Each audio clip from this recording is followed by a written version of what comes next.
Good morning, everyone, and welcome to Tuesday Tips Cut the Gibberish.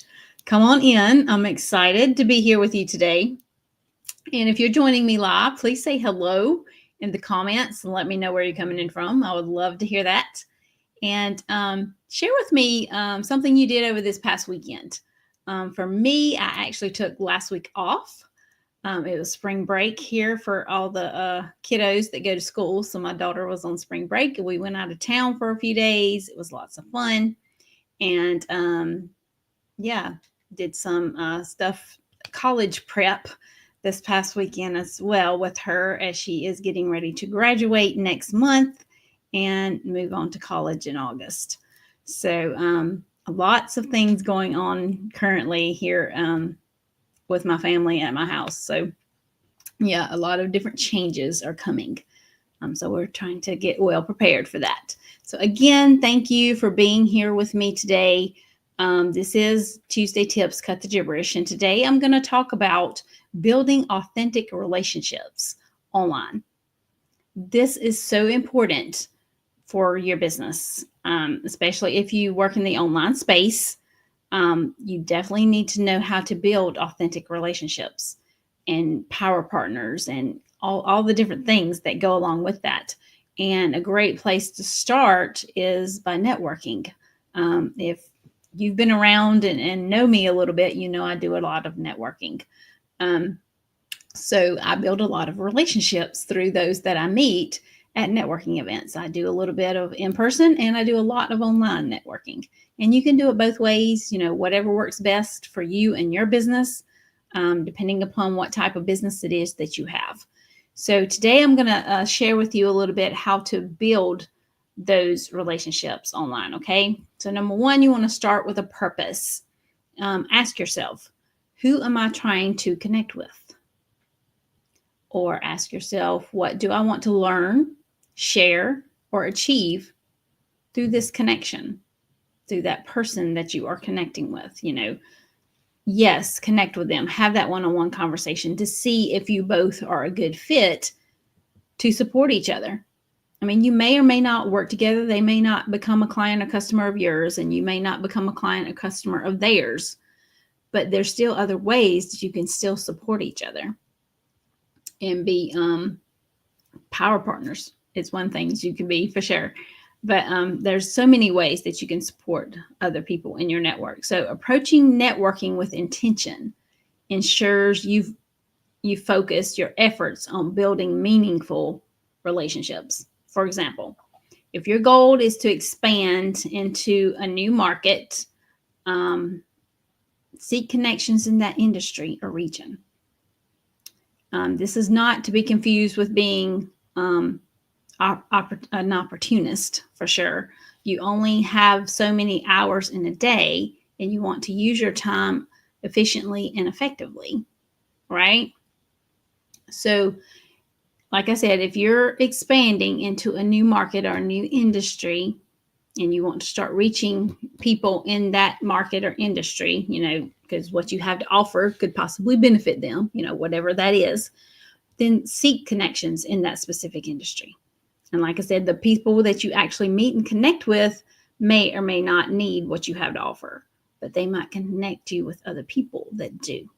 They can refer you to others, okay? So that's very important. Number two, optimize your digital presence. Okay, if you're networking online and meeting new people online and starting to build those relationships online, you definitely have to have a presence online, right? So social media platforms is a great place to create those digital presence, okay? So your profile on the platforms that you're on, like LinkedIn or Facebook or Instagram, is often the first impression others have of you. Because if they meet you at a networking event, after that event is over, if they think that they may be interested in connecting further with you, or if you've asked them to connect further, they're going to go look you up. And most of the time, the first place they go is LinkedIn, because that's a business platform, so to speak.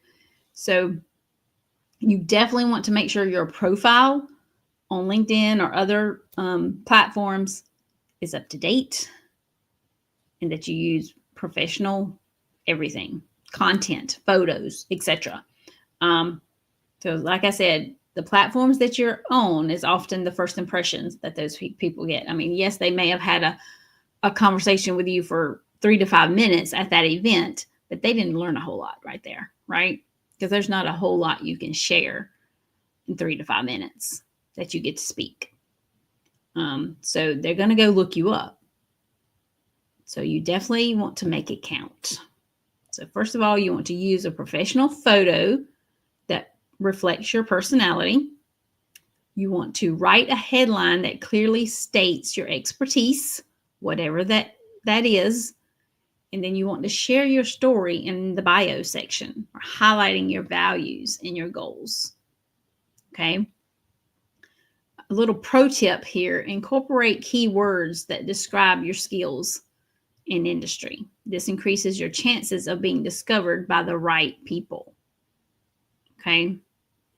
So if you need maybe some help breaking that down a little bit further, let's have a conversation and I can help you break that down a little further if you're trying to update your presence on your platforms. Okay. But it's very, very important, especially on LinkedIn. I mean, yes, upgrade all the platforms you're on, whatever platforms that may be, but definitely on LinkedIn, because that's 9 times out of 10, the very first place they're going to go look you up is on LinkedIn, and go read about all the things, everything about you. If you have a website, make sure it's there so they can have the link to the website and go look at your website and check that out as well.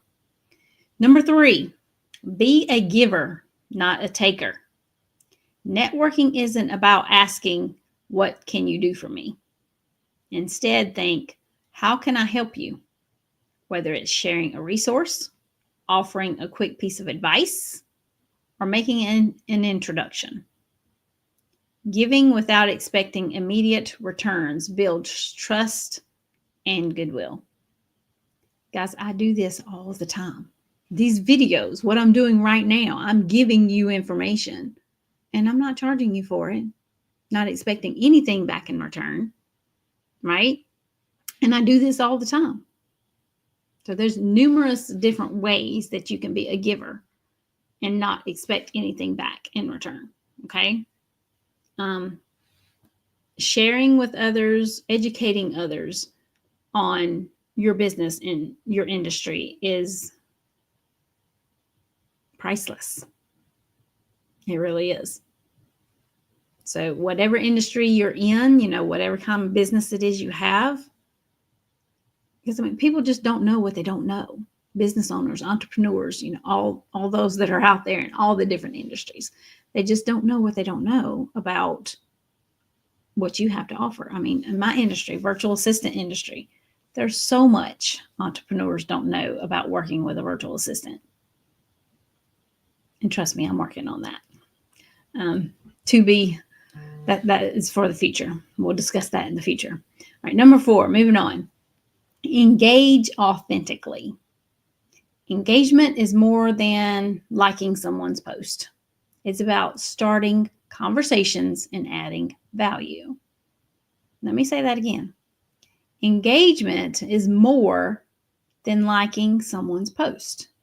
It's about starting conversations and adding value. So if you like someone's post, or maybe you know that person, you have worked with that person, and they make a post, make a comment on whatever the post is about, because you know that business, you know that person, so you can comment on whatever it is they're sharing. That helps others, other people that see that post is also going to see that comment, and that's building that other person and their business up, right? And 9 times out of 10, they're going to do it for you as well in return. Okay. So comment on posts with thoughtful insights and follow-up questions. There's that word follow-up again, right? Send personal messages that show genuine interest in that person's work or business.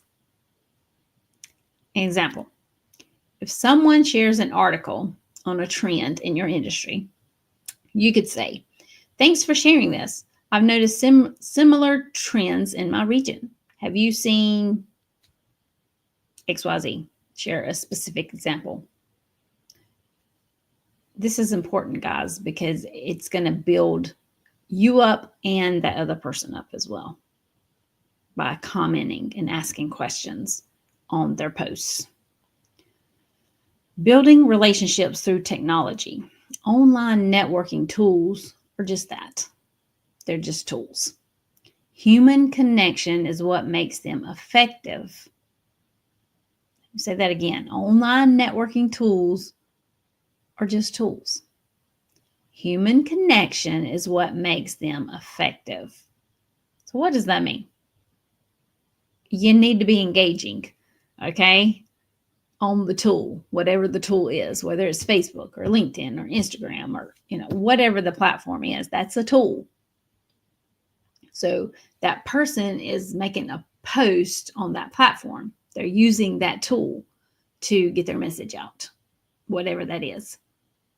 You know that person, you know that industry, you're human, right?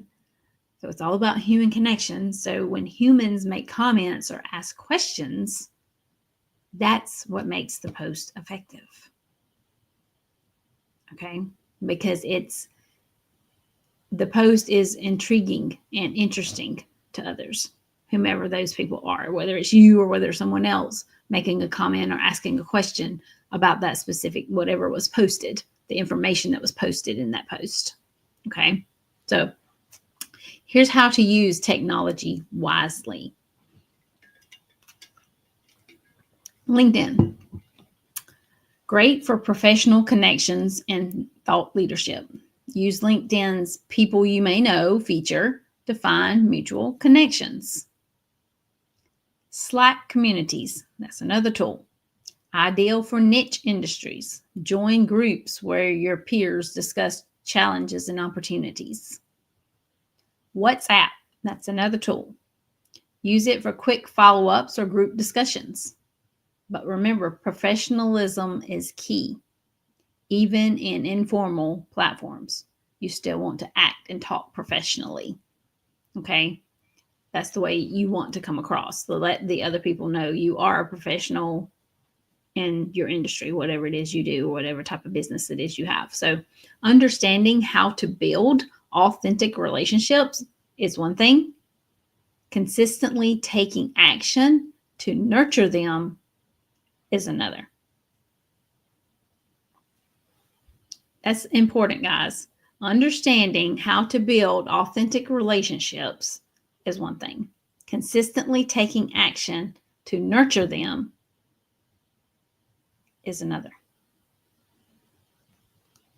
So networking strategies can be very important. What you're doing with networking is you're just not there to meet John Smith, okay? Hey, how you doing? What do you do? That's not what you're there to do. It's much, much more than that. I mean, yeah, you can meet John Smith and say, hey, how are you? What is it you do? And learn what he does. And if it's not something that interests you or something you think would be a good partnership for you in your business, then that's the only conversation you have to have with John Smith is at that networking event. But if you want to build that relationship and see how John Smith could help support your business, now John Smith might not be a good customer or client candidate for you, but he could refer you to others that he knows that could be good customer candidates for you, right?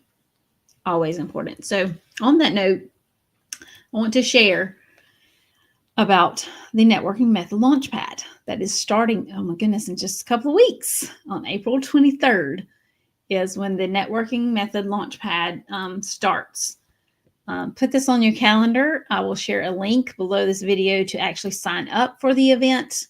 You do need to sign up. It's free. There's no fees to attend the event. It's a free event to attend. However, you still need to sign up to get invited to the private Facebook group where the event is going to be taking place. Okay. So there's a lot that's going to be shared during this event.